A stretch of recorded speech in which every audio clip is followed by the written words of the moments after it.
Pangmatagalang solusyon ang panawagan ng ilang taga Malabon dahil baha na naman sa lungsod. Bunsod ng ulan na dulot ng hanging habagat. At may unang balita live si Gabriel Gonzalez.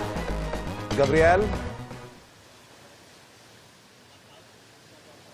Ivan, na perwisyo ng baha ang maraming residente dito sa Malabon dahil sa ilang araw na walang tigil na buhos ng ulan. Ayon sa mga residente, matagal na raw itong problema sa lungsod. Matapos ang tuloy-tuloy na pag-ulang dala ng habagat, ganito na ang sitwasyon sa Burgos Street sa Barangay Concepcion, Malabon ngayon.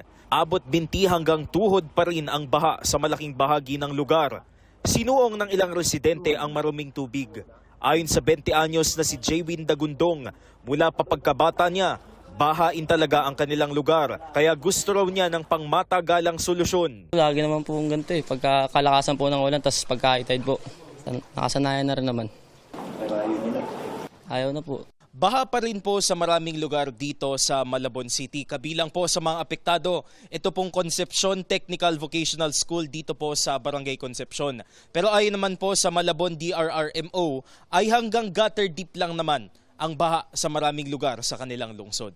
Ang ilang residente gumagamit na ng mga sako ng buhangin bilang tapakan, habang ang iba pinataasan na mismo ang bahay para hindi pasukin ng tubig.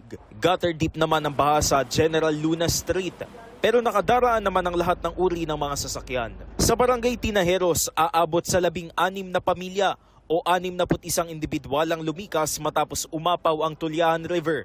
Binuksan muna ang Tinajeros Elementary School para magsilbing evacuation center. As of 10 p.m. kagabi, nasa 79.89 meters ang water level sa Lamesa Dam na malapit na sa 80.15 meters na spilling level.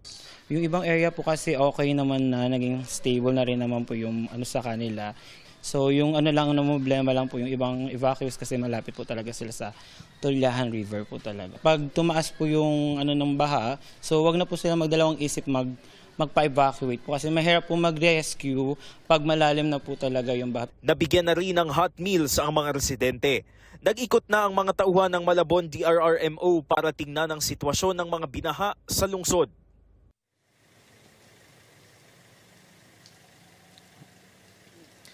Ivan, nandito tayo ngayon sa General Luna Street sa Barangay Concepcion.